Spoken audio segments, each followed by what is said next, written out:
It's 8:40 in the morning, and I've got a tray of royal icing colors lined up on my counter. My phone is buzzing with pre-sale order confirmations, and my husband just texted me a photo from the tractor seat of the pear orchard. And somewhere in the back of my brain, I'm also thinking about whether I remembered to load the slide deck for tonight's class. That's not a chaotic day for me. That's a Tuesday. And for a long time, I thought that meant something was wrong with how I'd built things. Like if I just had one job, if I was just a baker, just a business owner, just a mom, it would be simpler, cleaner, easier to explain at a dinner party. But here's what I've come to believe instead, and it's the whole reason I wanted to record this episode alone, just me and you. I don't think the goal was ever supposed to be simple. I think the goal was supposed to be mine.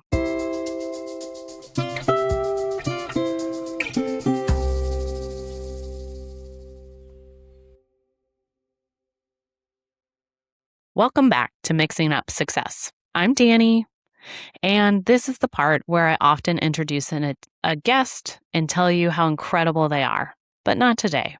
Today, it's just us. I've been sitting with an idea for a few weeks now, and I'm finally decided the only way to actually work through it was to say it out loud, to you, start to finish. Here's the idea.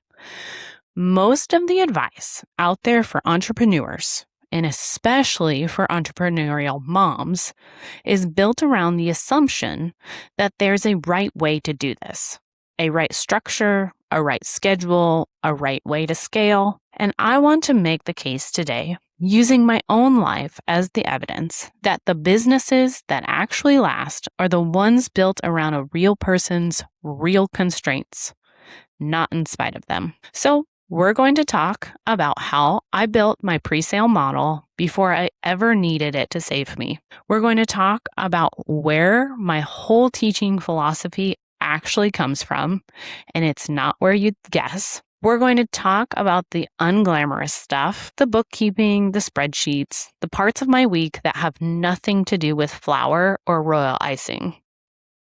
And we're going to talk about Dahlias. I promise that'll all make sense. By the end, I want you to walk away with one shift in how you ask questions about your own business. Not what's the right system, but what does my life actually require and what have I already got that nobody else has? Let's get into it. I want to start with a story that I don't think I've ever told on this podcast in this much detail.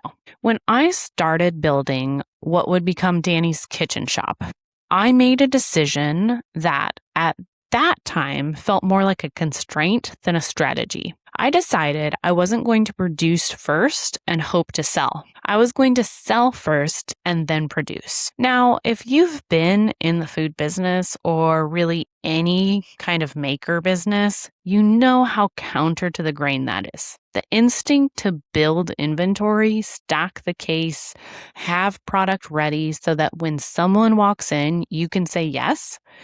That's how most bakeries, most product-based businesses are taught to think about growth. Be ready, be stocked, be available. I did the opposite. From the very beginning, cookies got made because they'd already been ordered. Classes got planned because seats had been claimed.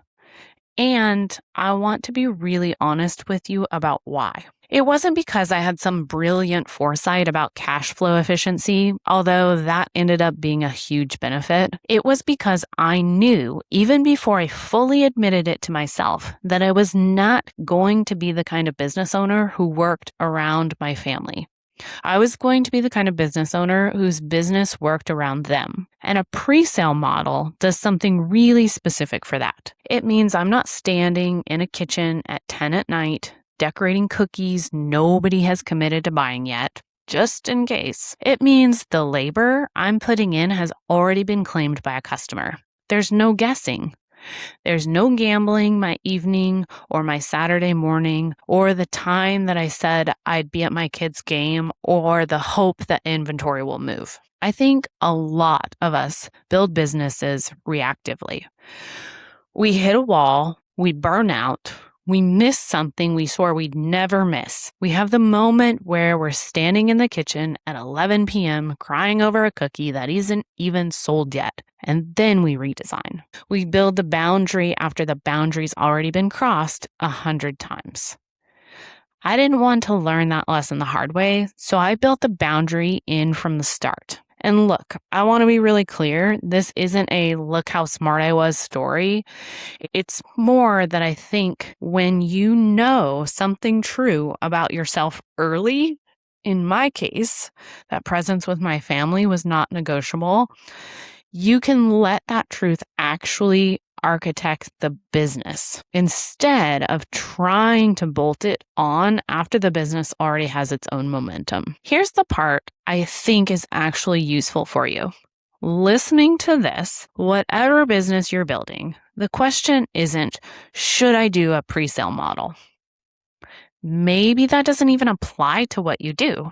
The real question is, what is the one non-negotiable truth about your life that you already know right now before you've built anything bigger? Are you designing around it, or are you hoping you'll get to deal with it later? Because later always comes with more at stake. It's a lot easier to build a boundary into the foundation than to pour a new one after the house is already standing. I'll say one more thing on this before we move on. People ask me sometimes if the pre-sale model limits growth. And my honest answer is it limits a certain kind of growth. The kind where you're guessing and hoping and hustling to move inventory you made on spec. But it doesn't limit the kind of growth that actually matters to me, which is, can I do this for another 10 years without resenting it? Can I do this in a way where my kids remember me being present, not just present in the room, but actually there? That kind of growth, the pre-sale model doesn't limit at all. It protects it. Okay, segment 2. And this one might surprise you because I don't think I lead with this origin story often enough.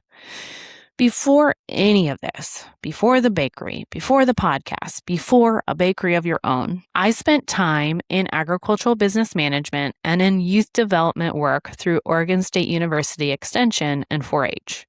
And I know that sounds like a detour from where we ended up, baking, teaching entrepreneurs. It's not a detour.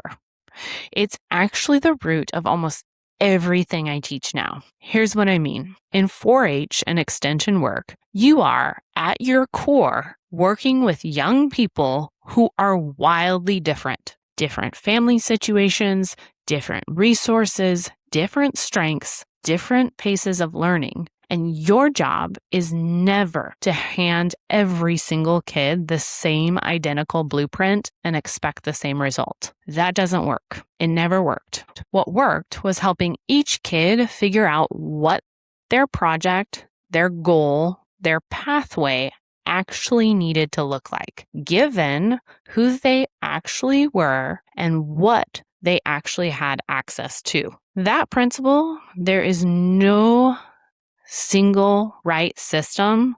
There is only the system that fits the individual. I didn't invent that for my business.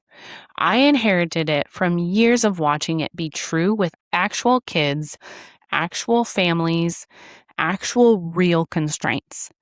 And when I started teaching adult bakers, adult entrepreneurs, I just kept using the same lens because it was already proven to me. I'd watched it work. So when someone comes into a bakery of your own, wanting me to hand them my exact blueprint, my exact hours, my exact pricing, my exact production schedule, I have to gently tell them that's not actually what's going to serve you because you're not me. You don't have my kitchen, my family situation, my town, my season of life. What served me came from years of shaping a business specifically around my constraints. Yours will look different, and it should.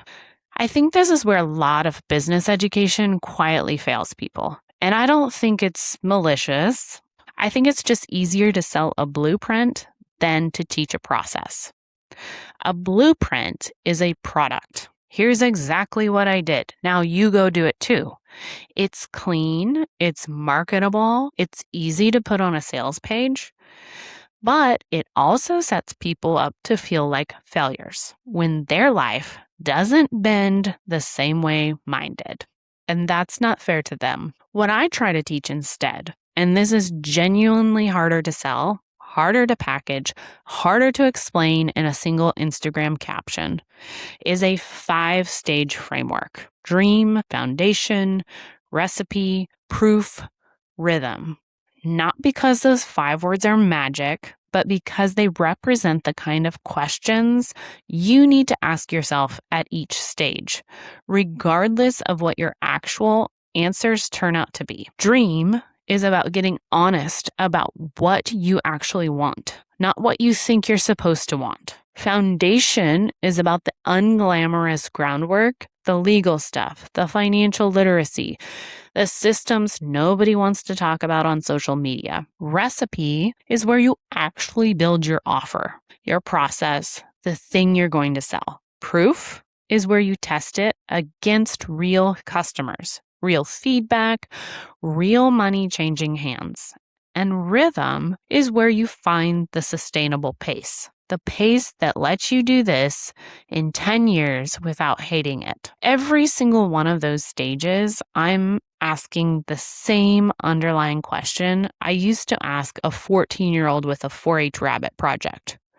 What do you actually have, and what does your situation actually require? Not what did the last kid do? Not what's the correct way? The question is, what's true for you? I think if there's one thing I'd like another entrepreneurial mom to take from this segment, it's this. If a business philosophy, a coaching program, a course hands you a blueprint and says, just follow these exact steps, ask yourself whether the person teaching it actually built something that fit them personally or something they think will scale to sell to strangers. Those are 2 different things, and you deserve tools, not just orders. All right, let's talk about the part of my week that never makes it into a reel. If you follow along with what I post on social media, you see the cookies, you see the classes, you see the podcast. What you don't see most of the time is that a good chunk of my hours go toward bookkeeping and business systems, and not just for my own bakery. I manage that side of things for our family's pear farm, which is a 4th-generation operation, and for a property management company we're involved with. I want to talk about why that matters, because I think it's the least glamorous and maybe the most important piece of everything else I do. When you spend time in the financial guts of more than one kind of business, a food production business, a farm, a property operation, you start to see patterns that you'd never see if you only looked at your own bakery's numbers in isolation. You see how seasonality actually behaves across different kinds of revenue. You see what a real cash flow crunch looks like, and more importantly, what it looks like 6 months before it becomes a crisis, if you're paying attention. You see the difference between a business that looks busy and a business that's actually profitable. And let me tell you, those are not always the same business. That fluency didn't come from a course. It came from sitting with actual numbers, actual ledgers, actual why did we come up short this month conversations for years across multiple operations. And it quietly shapes every decision I make in the bakery. When I price a class, when I decide whether a new product line is worth the kitchen time, when I decide it's not worth it, even if it would sell well, because I can see what it would cost me somewhere else. I think a lot of makers, a lot of bakers, a lot of creatives, a lot of people who got into their business because they loved the craft, treat the financial side as this necessary evil they tolerate so they can get back to the fun part. And I understand that instinct completely. Decorating cookies is the fun part. A spreadsheet is not, on its face, overly thrilling. But here's what I've come to believe. The financial literacy isn't separate from the creative work. It's what protects the creative work. It's what lets me say yes to the projects that actually matter to me and no to the ones that would just fill up hours without filling up anything else. Every baker I've ever met who burned out and walked away from something they loved, and I've met a lot of them, it wasn't because they stopped loving the craft. It's because the business side ran them over while they weren't looking. So if you're listening to this and you're a maker, a creative, someone who started your business because you love the thing, the baking, the photography, the design, whatever it is, I want to gently push you toward the boring stuff. Not because it's more important than your craft. It's not, but because it's the thing that determines whether you get to keep doing your craft on your terms for as long as you want to. You don't have to become a bookkeeper. That's not the point. The point is, know your numbers well enough that they inform your decisions instead of ambushing them.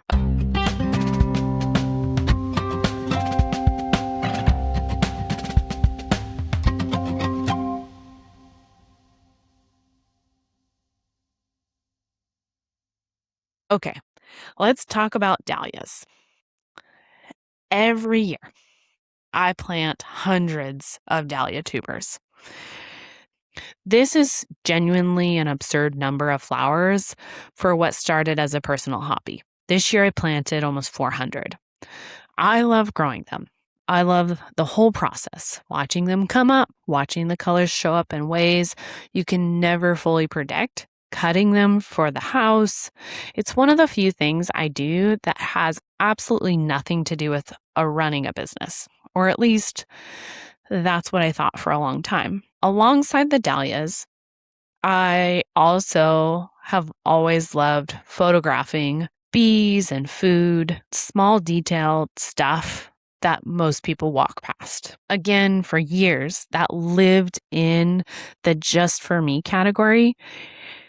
I've also done some running and competed in races, which is about as separate from cookie decorating as a hobby can get. So here's what changed. At some point, I got invited to teach a class on using dahlias in food.